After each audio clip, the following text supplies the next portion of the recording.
what I want to first do is introduce our expert panelists here today in our webinar. So we have first and foremost Amanda Wolf, who is the Chief Marketing Officer at OneSpace. It's great to have you, Amanda. Thank you. I'm glad to be back. Absolutely. And I just wanted to put you on the spot, so you had to take it off mute to say thank you. So you're welcome for that. And then secondly, we have Ryan Monaghan, our VP of Strategy and Insights here at White Spider. Ryan, welcome and thank you for joining us today. Eric, thanks for the opportunity. You got it. All business, all business. Then finally, and not last but not least, we have Kara Henning, who is the Senior Media Manager at Flywheel. Welcome, Kara. Thanks for joining us as well. Appreciate you having me. Got it. All right, so let's kick this puppy off. I want to start out, Amanda. I'm gonna put you on the spot first. Since I introduced you first, you're first to go. Okay. So let's talk about content excellence. And I guess, you know, the top level question I have is, tell us, what is good content? Just in general. Yeah. So I think that's really a tough question, and it can mean a lot of things. So I'm going to break out my answer in a few different ways. The first is to talk about what is content to begin with, right? Because we think about PDP content, product detail page content, being things like titles, images, enhanced content when that comes back to Walmart, videos, all of that stuff that a creative agency might do. But it also encompasses your ratings and reviews. So it's your third-party content. And I think that's particularly important to emphasize on Walmart, especially now that ODP and .com merged. As a lot of brands that we work with in the grocery space in particular may not have really prioritized ratings and reviews on Walmart before. So I want to emphasize that when I talk about good content, I'm talking about all of that. But I'd also be remiss not to mention that attributes are also part of your product content. So we're going to probably talk about attributes a few different times today in different spots, because attributes really have a lot of impact on Walmart in particular. I know I've geeked out with you guys about that topic before, so I'm sure we'll dig deep into the attribute front. So first, when I talk about content and what is good, I think it's important to level set all of that is content, whether you're creating it or not.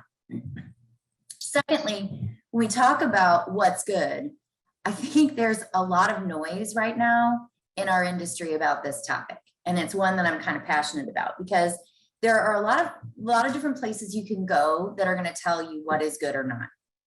The first one, and we'll probably talk more about this too, are your category managers at Walmart that are providing your category guides and your content scores. So Walmart itself is giving you that information. Target does it too, right? Target gives you feedback. Many of the retailers will give you feedback, but it's much more formalized with Walmart in terms of that content score. So that's one place that you can go as a benchmark. But I would also put a big asterisk next to that Walmart's goal with those content scores is to compete against their other retail competitors, right? So they're competing against Amazon and Target, everybody in that space. They're not necessarily giving you those content scores to beat your competition. So what might be a really good content score on Walmart, if everybody else in your category also has really good content scores, then that's probably not necessarily the only benchmark that I would use to measure my content health. There are tools out there that are going to help you as well, like Edify Essential. They've got some digital shelf tools. There's other companies out there that have those too. And those are another great input that you can use. But again, those are quantitative metrics. So they're looking at things like the number of images, the counts on your title, the number of bullets you have. But all of that is not capturing the subjective piece, which is what is your competitor saying that you may not be saying. So I like to break that qualitative component and think about that as a way to quantify it. So in other words, if I'm looking at my category and looking at everybody else that's competing with me in that space, maybe they have 6 images, but are those 6 images all pack shots? And do I have 3 really good images that are telling a story? What are the themes of the things that they're trying to say, and quantify those themes? Like say, all right, this is a common theme that's covered in a lot of my competitor content. how many of my products that are also in that same category have that exact same theme covered?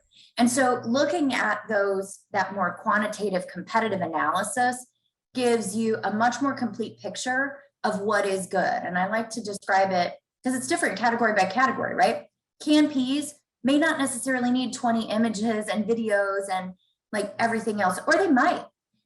But it really depends on what's happening in the category. Pet food, electronics, much more sophisticated categories that have a lot of intense competition. So, it's really about leveling up. It's that spinal tap dial, taking it from where you are today to one step better.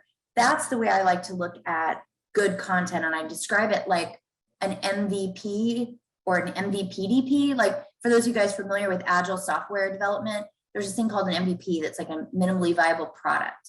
Mm-hmm. So think about what is a minimally viable product detail page, an MVPDP, and your competition as that input so that you understand what's going to win in the market. What might win is one more image for you. What might win for the pet food category might be very, very different. So that's a great explanation. That's great, man. And I guess, it's almost like there's three buckets as you're talking. I was thinking you got a retailer kind of driven good content. Then you have an internal brand good content. What does that look like? And then you also have a kind of a competitor analysis type of good content. And so as you're describing, you kind of almost have to use three of those buckets to really get to this good content, which, by the way, I would say is never a set it and forget it scenario, right? We're talking about an evolving dynamic marketplace. Can you speak to that a little bit? What have you seen in the industry that there's a good example of that, or just out of your experience, how fast paced is this? There's a lot that changes, right? On the CPG side, especially, some of the larger brands we may work with, whether it's CPGs or not, the manufacturer side, you'll have a lot of things that are changing in your brand. You may have new SKUs that are coming out, new formulations. So you have to think about those inputs first. You have to think about those because those are your plan, right? Those are the things you're planning for. But then you have these unplanned things, these things that are changing in the industry that also impact your content. We like to call these triggers. So you have your internal triggers like new product releases, formulation changes, things like that, packaging changes. That's internal triggers. But then your external triggers are going to be things like retailers change their title requirements or they add bullets. In the case of Amazon, they had been testing with their web labs recently the placement of their images on the PDP. And now they've got them all placed. Every image is placed beneath the main hero image and on the PDP. So they've changed the position. That can impact what you decide to do with your image carousel now when you're thinking about them kind of in this stacked vertical way versus in a horizontal way. You can almost start playing with them more like you would play on Instagram, where you can actually kind of go to somebody's page and you can see more of a holistic story there. So there's lots of opportunities that surface and also things that you just have to adapt to. You guys know better than anybody, Eric, with Walmart's platform merger last year, how many changes they made for getting rid of video, of course, and 360s, which have just now come back, eliminating the enhanced content. Those are some of the bigger things, but adding those ratings and reviews, big change in the grocery space. Even something as small as placement in the UI of where the add to cart button goes on an image is huge because a lot of brands had added text under their image and then that add to cart button covered it all up and you couldn't tell anymore if you were buying body wash or shampoo because it was covered up in your pack shot. So all of those are inputs then that you have to be able to respond to quickly in the marketplace. Yeah, and I'm actually adding in another complication of this is the the customer shopper expectations when it comes to content, and as they're navigating more online, trying to make more decisions and searching that ecosystem, how much more important it is to be even more detailed about that. And then, like you mentioned, Amazon, Walmart, Target, these retailers are constantly trying to compete against their competitors, which is driving up more parameters and more specifications, more intelligence, more opportunities. And so staying up to par of that is a big deal. So when we But when we get down into Walmart, I mean, what do you think? What is Walmart doing to kind of encourage this content excellence with the brands? So, I mean, I think a big piece of that, of course, are the content, the category managers and what they're doing with those content guides for each individual category. I think it's a mistake to think of Walmart as one big entity when it comes to category level content, because a lot of the different category managers are really kind of establishing what the benchmark should be and what the standards should be for their particular categories. So it's not like this big fiefdom, right? It's like everybody kind of operates a little bit independently, although you have some good standards there. So, I mean, I think that's kind of one thing. And to your point also about consumer expectation changing, we've seen a massive shift in the way that consumers are shopping in store versus online because of the pandemic. And their numbers are all different. Everybody's kind of responding differently. But I think in the case of Walmart, we particularly see the in-store buying behavior and the pickup and delivery kind of process a little bit differently than a .com ship to home kind of model. So I think it's also important to think about the consumer and how they're going to consume your content based on what their current behaviors look like. I mean, at one point, if you're in a cleaning supply company and you're in the middle of the pandemic, you're probably starting to shift to case packs and you're doing a lot of things trying to ship more product. Now you really also have to think about, okay, what does this look like when a product is picked up off of the physical shelf and I'm also getting it ordered through the e-com site? Like, does that packaging match? Is it going to look the same? Doing just an e-com pack may not necessarily be the best approach if you're also thinking omni. So, I think a lot of that just has to do with that other input like you added, Eric. Good point there around consumer behavior changing. Yeah, and those style guides that, like you mentioned, what's interesting about Walmart as well, and I think I always try to get our team to kind of keep in mind, the fact that it's omni-channel. I mean, you have style guides being created for categories that are not created for other retailers, right? And so how Walmart's putting those first, the opportunity that especially CPGs have to get involved in that, it's a pretty big deal. And we'll see other retailers continue to increase that. And so you got the style guides, which kind of merchant content team brought together to create these style guides, which is one way that Walmart's encouraging brands to have better content excellence. And then you have a quality score as well, right? Can you kind of dive into that a little bit? Yeah, absolutely. And I mean, you guys are the experts in quality scores, right? I think, when we think about quality scores, they really are a great baseline to use when you don't necessarily know how you're doing with your content. I think that there's some level of give and take with some of those scores, because to that point I made it earlier about Walmart's really creating those scores to win against their competitors, not for you to win against yours. So, if you have a 70 character title and maybe you're getting dinged because you're not at 69 characters, but you've managed to get a really good high ranking keyword in there and you've got a pretty good score already, we typically would say, like, don't sacrifice that, just for the sake of 1 point more in your quality score. And, I think Ryan knows a lot about this particular topic. So this is where I like to geek out and listen to him. Ryan, you got anything you want to add? You got put on the spot. Yeah, attributes, keywords, and title, all that makes a difference. We'll get into exactly how you spin the flywheel in terms of driving traffic and converting at the same trajectory increases to boost your rates and then improve your organic search position. But echoing exactly what Amanda said, there is a threshold to which you need to pass in the quality score measurement in order to be discoverable, to give the algorithm all the information about your product that it needs to appropriately place you in the most relevant keywords. But if you're already on the playing field and you're striving for organic optimization and you have a high quality score, there is definitely a trade-off there between doing what's right for your brand and and then following the letter of the law that Walmart's prescribed with those quality score measurements. Yeah, I like to, as complex as this stuff gets, and it's obviously bound to get even more complex as time goes on, but Amanda said a really good point. So if you have the merchant teams, content teams, and Walmart assigning these style guides, assigning these scores, basically, for against the retailers' competitors. So these scores and style guides are really designed for the category, right? And as a brand, you fit into certain categories. You have to abide by that to hang out in the category, or else you're going to be seen from your customer, the retailer, as a red flag in a way, because you're not supporting the category style guides and scores, right?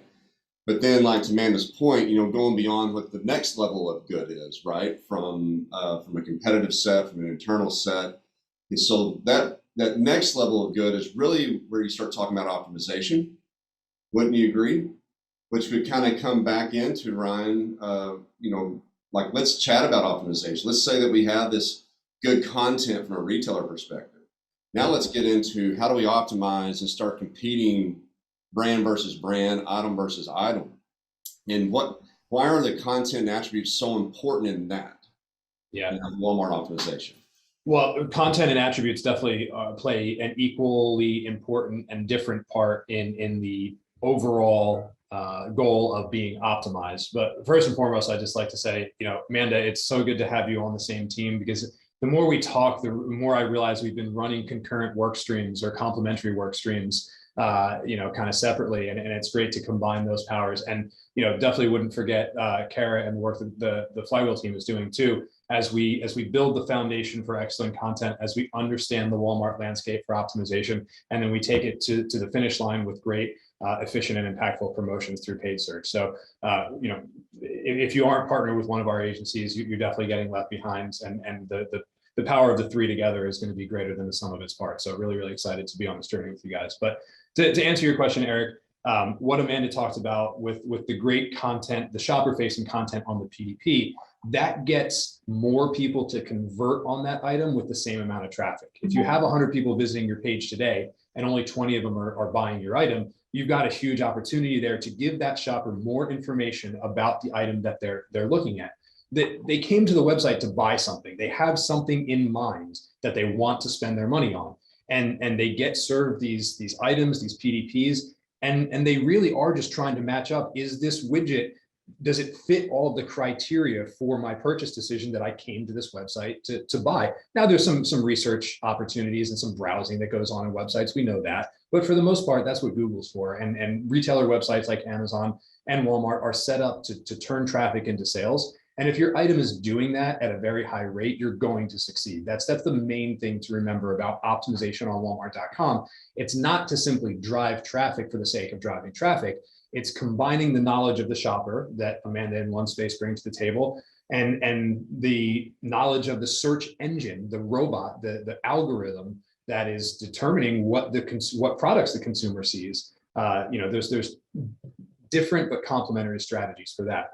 So when we talk about this omni optimization, having great content is the baseline, and then understanding how to drive more traffic to a page that's going to also convert at a higher rate is really how we ultimately succeed there. So the shopper-facing content is one part of it. The back-end algorithmic optimization is another, and that sounds like technical mumbo jumbo, but for the suppliers listening to this call, I've been in your shoes. I've been in the supplier community, and it's simply doing the work of what Walmart is really asking you from complete catalog attribution. Again, I've had those requests, and I've had the same questions that you do of, if I spend this time to gather this information and enter it in the way that they want and fix the mistakes that I made along the way, am I really going to see an uptick in my business? And my answer from studying both sides of the business is unequivocally yes. The algorithm is a robot. It doesn't know that you're trying to sell milk versus coffee cups, right? It just sees an item number and it sees some images, but it can't determine what your product is. You have to provide that algorithm, that search engine, with the requisite information to understand exactly what you're trying to sell, so that it has the opportunity to serve you to the customer who's looking for that type of product. Walmart simply wants to turn traffic into sales. They're not playing favorites in terms of brands or price points. They're looking for those items that the consumer will see and ultimately purchase. And in order to do that, driving relevance means giving that algorithm all the information it needs to determine what your product is. And then it's up to the algorithm to match up that in terms of relevancy and the keyword that the shopper is searching for. But I'd say my guidance is, first and foremost, complete attribution. but attribution with a purpose. If you are launching a new line of children's vitamins, don't just call them vitamins. If they're specifically targeted and you want to win in the keywords kids vitamins as opposed to just multivitamins, you have to tell the algorithm that. So have a plan when you're attributing and filling out the catalog on your items, because think of it as you're explaining this to somebody that doesn't know anything about your item or anything about how the shopper shops. You have to really handhold the algorithm to understanding what relevance means for the product that you're trying to sell to more people. And just to kind of reiterate that core of what you're talking about, letting the robot know is coming from the attributions that you're putting in against every item. Can you kind of group the items? I mean, how does one go about that? Yeah, I mean, it's all balance of effort and scalability, right? If you're selling a red t-shirt versus a blue t-shirt, that's pretty important, right? Those are two pretty different characteristics. You're probably not going to sell a blue t-shirt to somebody that searches for red t-shirts, right? So be explicit in that. Give them complete information. The other thing I'll say is Walmart is still very much under a brick and mortar hierarchy, even with their e-commerce division. The OPD site was run through the store division before Project Glass harmonized that. So Walmart's systems are designed to categorize products into mega departments, into categories, into subcategories, and into sub brands. Everybody knows that hierarchy through POS reporting from their brick and mortar information. So the search algorithm is still trying to segment products into departments. And there are specific product types that match up to specific keywords. So think about that. When you're doing your consumer decision tree hierarchy work for your in-store modulars and understanding how your shopper shops in-store, use that same knowledge of the category, that inherent knowledge of the shopper,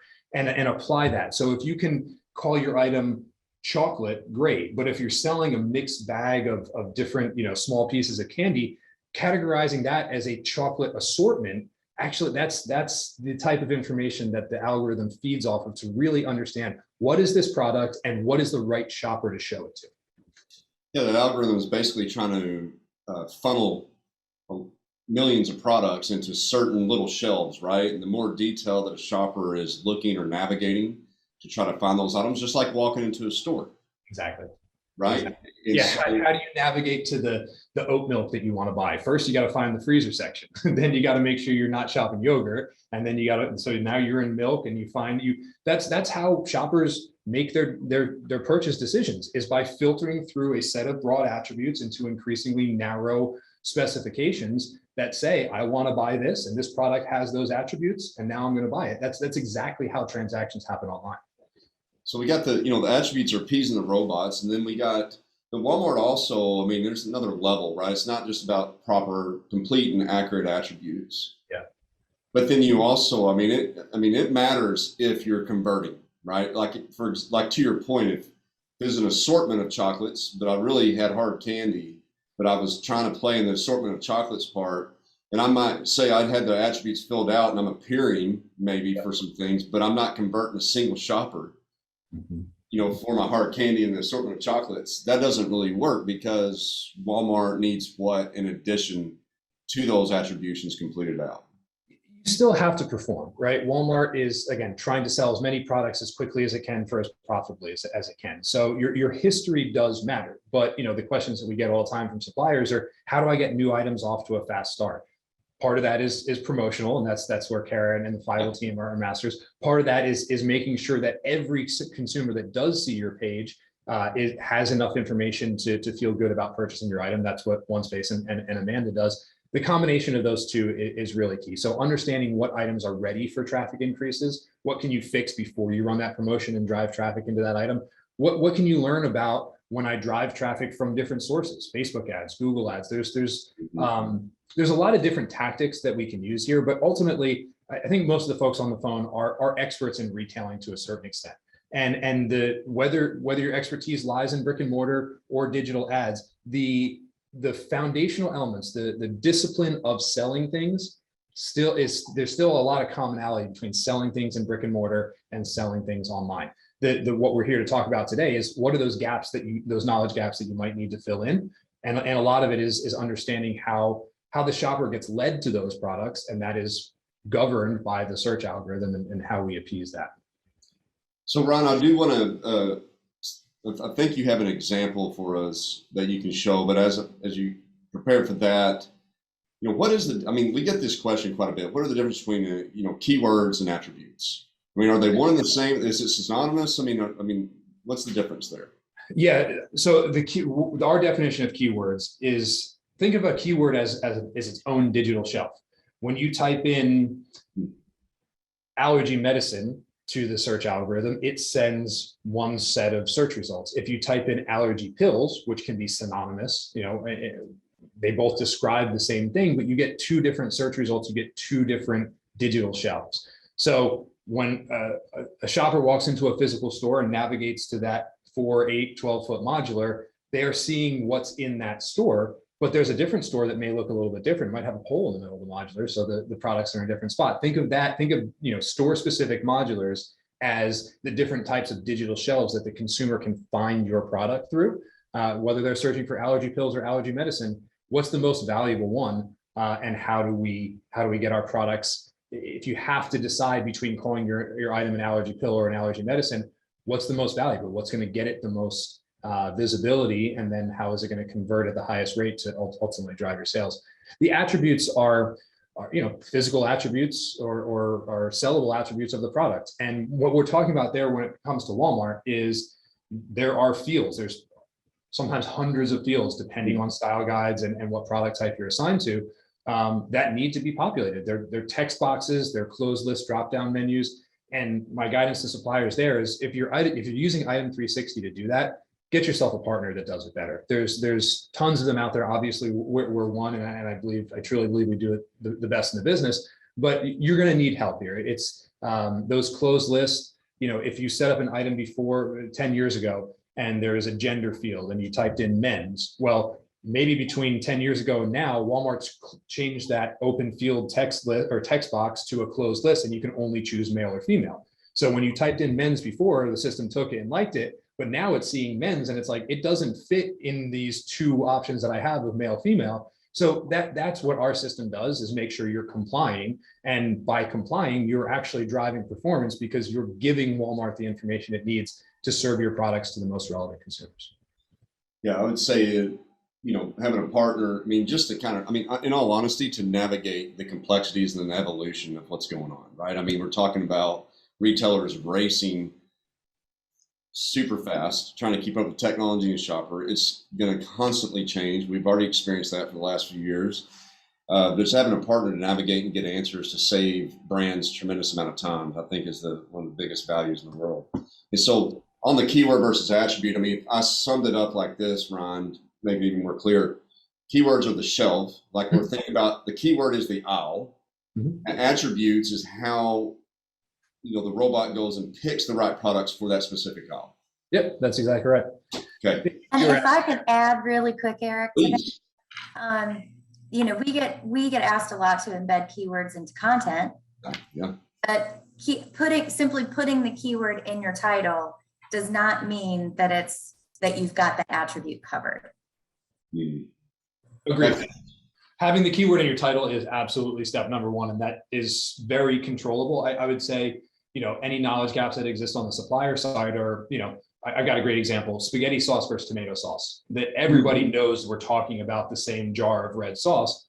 One has a significantly different search volume at Walmart than the other one does. So partnering with a partner like OneSpace or with White Spider tells you, if I can call this thing anything in the world, what is the numerically factual correct answer for, if I want to expose this item to the most shoppers on Walmart.com, do I call it spaghetti sauce or tomato sauce? Eric, you were asking for an example of, you know, how those quality scores kind of impact the search engine's ability to serve ads, you know, or sorry, serve ads. We're getting to ads in a second with Kara, to serve the product organically. We've identified about 85 to be that threshold at which you're not hindered by your content, by the way that you're following Walmart's rules for content.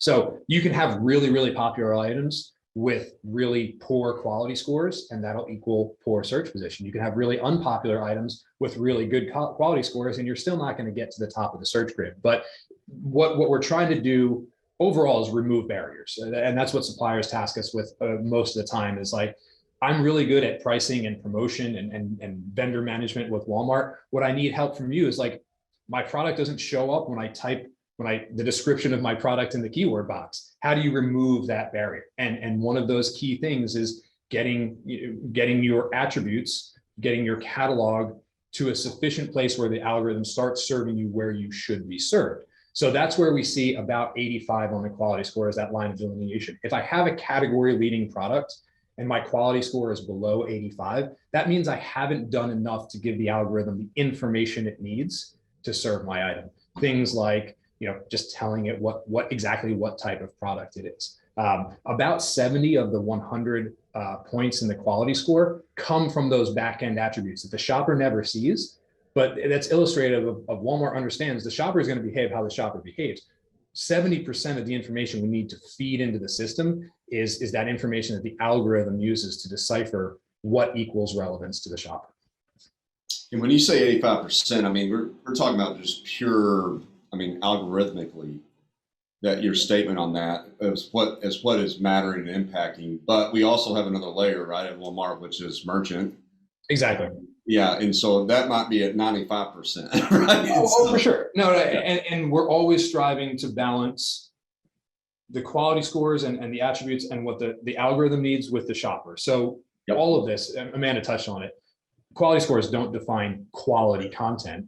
Even the number of images or the shopper-facing content doesn't define quality content. It's a function of both of those, appeasing the search algorithm as well as the shopper. That's what quality content is defined as, in my opinion.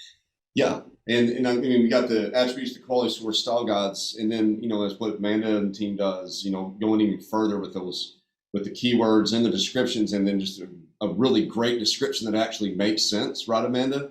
That has clear articulating bullet points and features and all the important things to tell the story to the shopper, plus nice imagery that really explains visually, and then rich media and videos and feature sets and all those things that just tell that ultimate story to the shopper that does therefore increase the conversion, which therefore helps with your discoverability, to your point, Ryan, right? Yep. Kind of going on the right journey. But once you have all that stuff nicely packaged up, I think that there's a growing importance, right, at Walmart about paid media and how that's impacting and what that's doing and how brands can participate. It's just getting better and better for brands to participate on the paid media side. Tell us a little bit about that, and if you have any examples on it. Yeah, it's all over the news that Amazon is making a ton of very profitable revenue from its ad business, and Walmart sees that, and they're trying to close that gap. They see an opportunity in front of them that obviously they're gonna seize. So I would say the trend that my team focuses on the organic optimization. We've had to consider paid search more and more in recent months because more of the real estate on Walmart.com is going towards inorganic placements. At Walmart, there's two types of inorganic placements. One is those sponsored positions that is an advertisement from the manufacturer. The other is those pin placements where the merchants can literally pin or stick items to the top of the search grid, and it appears completely inorganic to the shopper. I'll give you a quick example. If you search some category ubiquitous keywords right now, laundry detergent, fish oil, things like that, the top 16 placements will be inorganic, meaning me as who's tasked with the organic optimization of your products, sometimes the highest position I can gain in a search query like that is position 17, because you've got up to 10 pin spots and you've got up to 6 promoted spots at the top of the search grid. So organic optimization is incredibly important. It gets you in the playing field and it allows you to start participating in the paid search auction. But it's definitely something, the balance between, or the relationship between paid and organic is something my team is constantly unpacking and working with Flywheel to execute in some of our joint relationships. Yeah, which finally, brings in Kara, right? We got this growing importance, especially with the pinning. You got the organic, and then you got more opportunities for brands to participate in sponsored product ads. This importance of really getting involved and accelerating that at the Walmart side is, how do you see that has been growing in importance from your perspective? Yeah, I'd say Amanda and Ryan really hit the nail on the head at the beginning of the conversation when talking to the fact that kind of the industry and Walmart.com itself is ever changing. And it's really important for brands to very much keep up with that and to continue to shift and pivot their search strategy accordingly. The one, what Ryan really just pointed out is the whole idea around organic pinning. And the ultimate goal of advertising is to, bring items to the forefront of consumers' eyes, to get the click through and the sell through and the conversion, so that eventually Walmart's algorithm pulls your item up organically to be able to be more self-sustainable and to grow your top line sales. And the fact that a lot of this, the landscape and architecture of the site is changing in the fact that there's items pinned organically. There's only so much growth that we can expect our advertisements to be able to drive nowadays. It also just overemphasizes the importance of, having that visibility via sponsor product ads now, because the real estate organically is not as, able to be manipulated as it was in the past. With that, I think there are a lot of industry changes in general and how the consumer is physically shopping that I think really play a role into how the strategy of someone's search on Walmart.com should be evolving as well. And, with that overall, we're seeing that consumers don't just have a single touch point now when it comes to conversion. They're no longer going to Walmart.com, typing in a single search query and then purchasing their product. There's a ton of different touch points in the consumer journey that's driving them to that ultimate conversion. And what we're finding is that there's a lot more browse heavy traffic on site. So consumers are using Walmart.com, they're using Amazon.com as an avenue to research the products and really put, a lot more thought into what they're eventually purchasing. That's also evolving how we need to adapt our search strategy. There no longer is that, ultimate level of importance on being in the above the fold, most premium, expensive sponsor product placement on site. It's time for advertisers to start adjusting and realizing that as consumers in some cases are browsing the entirety of the page, your search strategy can adapt to that as well. You can be prioritizing visibility in total across the page rather than just, focusing on a specific placement. And, with that, I think what else has changed for Walmart recently has been all of their changes in regards to their auction dynamics and the introduction of the second price auction and their relevancy changes and how advertisers really need to adapt to how those changes have not only opened up the marketplace to additional competition, but how they can be more efficient for one and more effective with their advertising dollars moving forward. So with those relevancy changes, the biggest impact that we've seen thus far is that with the loosened relevancy hurdles, meaning that, advertisers no longer have to have their item in the top 128 organic placements in order to be able to advertise on a given term. That loosens up the relevancy for all sorts of competitors to start to be eligible at a baseline now to be able to serve on those same terms. So, all the more reason for advertisers to go after cost-effective placements and go after placements on page one in general, rather than, fighting for what were 5 advertisers on one term to now, 50 advertisers and tons of third-party players that are now eligible for, what used to be just a few placements on site. I'm sorry to interject, but I love that, Kara.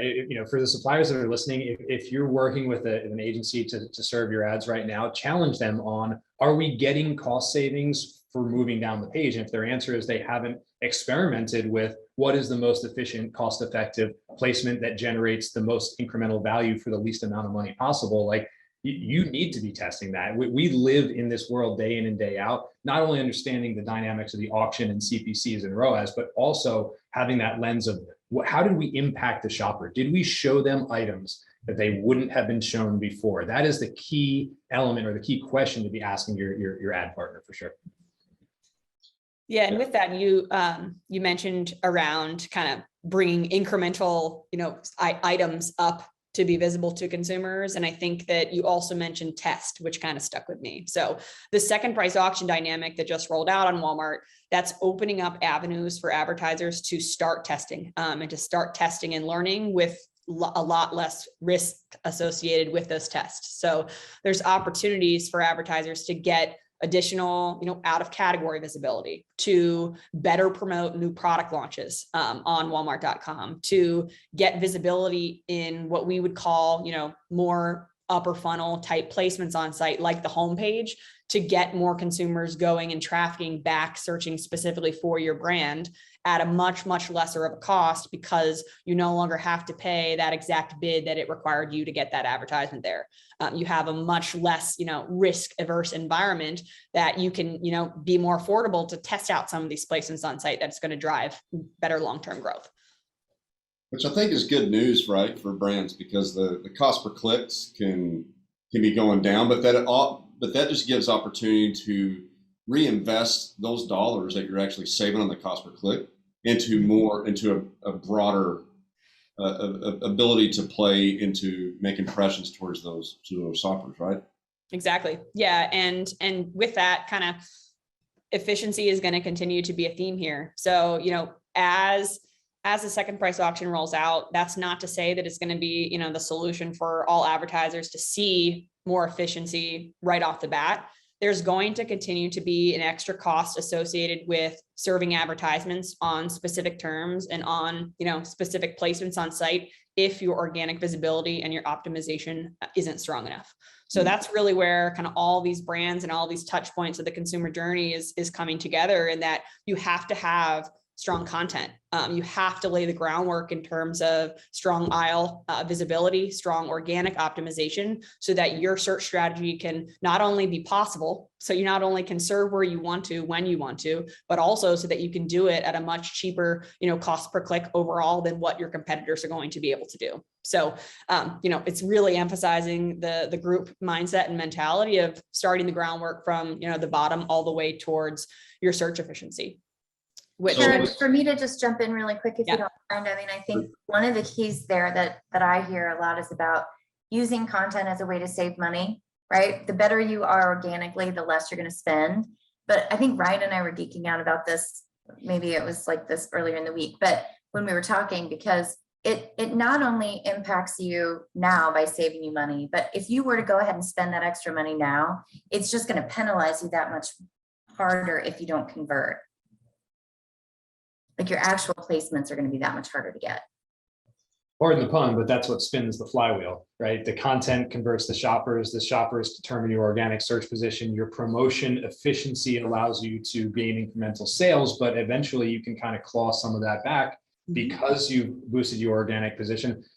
I don't want to say we're ever not going to be dependent on advertising, because there's always that new item that needs a hot start. There's always that carrot. I loved your getting out of the aisle, because as you relate that back to Walmart, you want to have a category lens. How do I sell more blow dryers? It's not advertising blow dryers to the people shopping blow dryers. It's advertising to people shopping for hair accessories and hair dyes. And that's the story that builds Walmart basket and really puts the supplier in a more category focused position in conversations with Walmart. I think a good pillar term with all of this that we're talking about today is relevancy, right? I mean, if your product's relevant to the shelf, attributes are relevant to the shelf and the keywords that the shelves are creating, then you have your page strategy against relevant items or relevant shelves to boost it up, just like what Amanda was talking about. I mean, it's all relevancy, because at the end of the day, Walmart has to be relevant to the shopper if they search certain keyword phrases to make that conversion happen. So, I mean, I think that's one of the key things. And, Kara, I'm curious as to what do you define as a strong media strategy at Walmart? I mean, what is good? What does good look like? Mm-hmm. Yeah, so I think a lot of advertisers continue to rely on Walmart via their automatic campaigns to really determine where success lies for them on site. When in reality, what we recommend is taking more of a manual and a granular approach. So prioritizing those manual campaigns is, to benefit the advertiser overall, because you'll have physical control over which keywords that you want to play on. So it kind of goes back to the whole theme here again of, keywords included in content, keywords that your team is already, optimize the item against organically, are then those keywords that you should be manually targeting in your manual campaigns to have the most efficient and effective success with your search campaigns. If you're running all of that through automatic campaigns, you don't have the control to be able to determine which keywords you're actually servicing on. So instead, we like to leverage those automatic campaigns instead for tactics like branded protection. You roll with the relevancy that you've built for your brand to be able to protect those branded terms from competitors with very, very low bid prices via automatic campaigns, and use those automatic campaigns to harvest additional kind of non-branded category keywords that Walmart deems your item to be successful on, to then kind of go through the flywheel effect of, cycle that keyword back into your manual campaigns, work with Amanda, work with Ryan to get those loaded into content, to start optimizing against that particular keyword, to then be able to have that full fleshed out, strategy on site. And I think the next piece of, really underutilized optimization opportunities on Walmart are all the multipliers that they have available. So the homepage that I touched on before, this is a really great opportunity for advertisers to go more upper funnel with a search type tactic, to use, search to drive awareness back to your brand, to get a broader, group, a broader audience of consumers, get your new item in front of those, get your, seasonal product in front of them, leveraging that homepage multiplier. And then my favorite being the buy box multiplier. By all means, what this allows you to do is it allows you to place on the PDPs of your competition. So it's a very subtle way of stealing sales and stealing share from other dominant players within the category that already exists, strong organically on some of those top category terms, by providing your item as an alternative, right at the conversion process for consumers. So Carrie, I'm going to put you on the spot. Don't be mad at me after the webinar. I'm representing a brand here, right? So you mentioned auto campaigns. So obviously, I think one of the key, there's got to be a balance as a brand. I am going to invest in media, but I only have so much time. Auto does help me with, there's that balance of efficiency and time on my side, right? As an advertiser, manual campaigns to me seem pretty daunting and very manual, as the term kind of applies. But I mean, what's your counter to that? I mean, where does that efficiency of time in manual campaigns, is it really that much more impactful? Is it really worth that extra effort to go manual? Yeah, I would say in terms of the total top line impact to your business, shifting your dollars towards manual campaigns is going to be much more highly incremental than would be relying on your auto campaigns. And what I mean by that is, your auto campaigns are going to serve the item that Walmart deems to be most likely to earn sell-through among consumers. That also happens to be algorithmically what Walmart deems to prioritize first organically. New to roll out with Walmart's algorithm is that they'll allow duplicates between what's in sponsored product placements and what's organically present. If you're just duplicating efforts and paying for a placement that would have, had a sale occur otherwise because it's there present organically as well, that's not a good use of your dollars. And you may be, taking credit for what we like to call the sun coming up by earning that ad attributed sale, when in reality, that sale's happening regardless, but you're just paying for it to happen. That's what we're seeing happening with auto campaigns. And while it's a little bit more hands-on and manual to run those manual campaigns, it's going to move the business forward more so than relying on just the automatic campaigns and relying on Walmart to deem what you should be serving at any time. Yeah, and I guess that's what, why a brand would approach these companies on the line today, is because we got technology tools and people that can take that work off your plate and then give you better performance, right? Which would make sense for that investment as well. Incrementality is one of the toughest things to define in analytics, but I think we can all agree that if somebody types your brand name into the search box of Walmart.com and you don't sell them your brand name, that's a you problem. That's not an advertising problem, right? So we can align that incrementality is when somebody types in paper towels and they wouldn't have seen your product before, but you pay to elevate that to the forefront of the consumer shopping journey, then that's good incrementality. That's great. Panelists, really appreciate you today. I'm going to open it up for questions from our audience, or answer some of the questions I've been rolling through. First one I have is it's on the and related to the media side. How should people think about incorporating display into their paid media strategy? Great. Yeah, I can take this one. So overall, like I mentioned at the beginning of kind of the paid media piece, was that the customer journey to conversion has quite a few touch points now. Consumers are researching offsite, and our media strategy needs to take that full funnel approach now, and it needs to touch the consumer conversion portion of every step of their journey along the way. And offsite display is a really great way to get in front of consumers offsite, to not only keep your advertiser's brand top of mind, but also specifically to drive that consumer back to walmart.com to do their converting, versus driving to other retailers where they have a plenty of many different options of where they can do their shopping nowadays. Thank you, Carrie. I got a question. Amanda, this might be best for you, I'm assuming. How do content best practices vary from retailer to retailer? Oh my goodness. Question. I mean, I think it's interesting because Target also has scorecards, right? I mean, they go in and they're also evaluating content. A lot of the retailers are giving you feedback on content, but content best practices, from my perspective, really tie into where the opportunities lie on those particular retailers. What is the UI of that retailer? What are the different PDP elements those retailers have? Some don't have ratings and reviews, for example. Some don't prioritize enhanced content, or maybe they deprioritize your product description. So retailer by retailer, it can be vastly different in terms of the investment that I was going to make around my time. And it's not just about money and spending money with agencies, but also about time, right? So if content that is, like an example is Amazon, the product descriptions below enhanced content or A+ content on Amazon. So when I think about whether or not a consumer is really going to get to that and read that content over the enhanced content, I have more opportunity actually in the enhanced content, although it's not crawled by the algorithm in terms of keywords.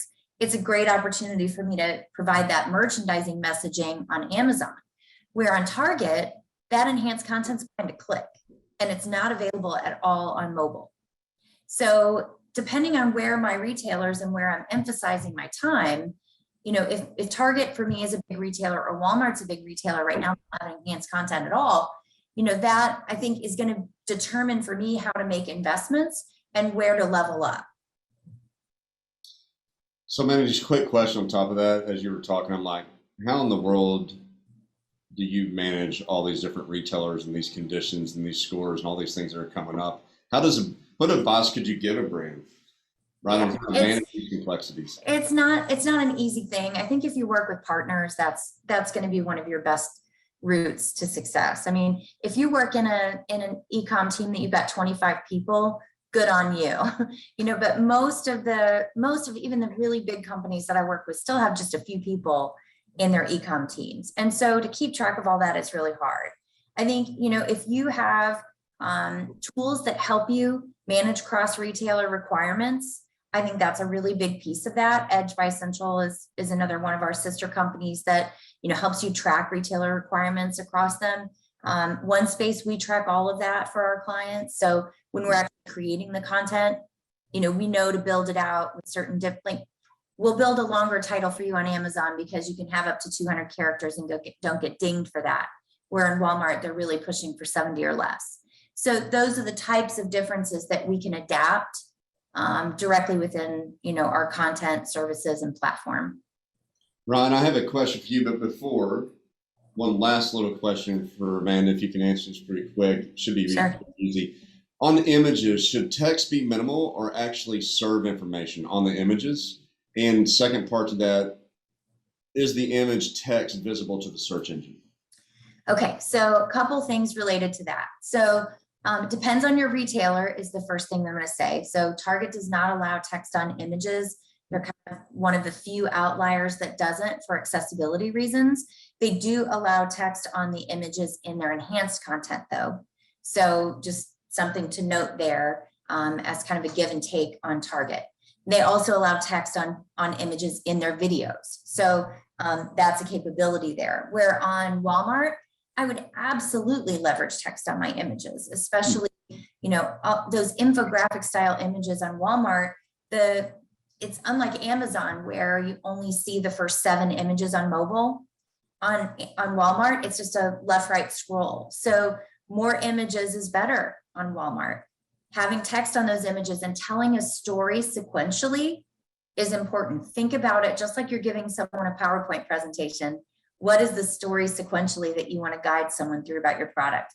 What's the USP, the unique selling proposition? Make that your second image.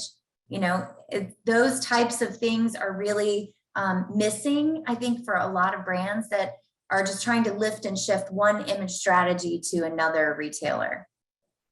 That's the definition of great quality content, Amanda. Telling the story through your images, I think that's a huge opportunity that a lot of suppliers miss. Even ones that are investing a lot in content, they're just not thinking it through from the shopper's perspective. They think about each image separately, which I understand.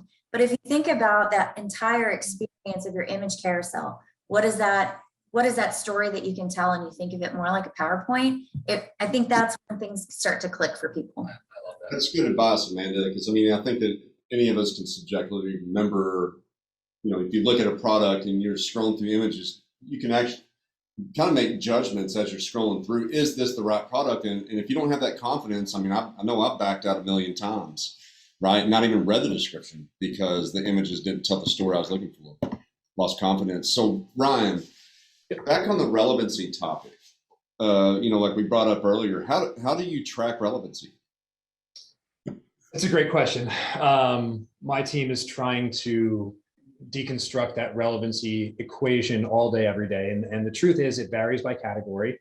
It varies depending on how you're trying to define it. That's a bad answer. It's wishy-washy. What I can tell you is that relevancy is, if not directly correlated to organic search position can be a very good proxy for how the algorithm is measuring your relevance. If you're at the bottom of page 15, you're not very relevant. If you're at the top of page 1, you're pretty relevant. So there's a lot. And the other thing is the algorithm is a living, breathing thing. Artificial intelligence gets thrown out about in our industry a lot where it's not warranted. The Walmart search algorithm is an artificially intelligent program that can make decisions on its own without human input. There's a team of humans that are monitoring it to make sure that the decisions it makes are acceptable to the human strategy, but it can change weights and change metrics midstream once it determines, hey, the more relevant products are coming from this area of the store or coming from this department. You know, the breakfast keyword is one that's really, really tough to pull together because there's so many different categories that contribute to the breakfast equation. If frozen waffles start outselling cereal in the breakfast occasion, the algorithm's going to realize that and start sending more, frozen waffles to the top. So that's where I say, monitor the search grid, understand what the most relevant products are, learn from them, and work with us to understand it kind of from the ground up rather than A/B testing from the search grid. I would kind of say that in order to track relevancy, it's an ongoing monitoring and analysis, interpretation, strategy, action against all that, right? Great. So glad I got to have the last word. That was my entire ambition this webinar.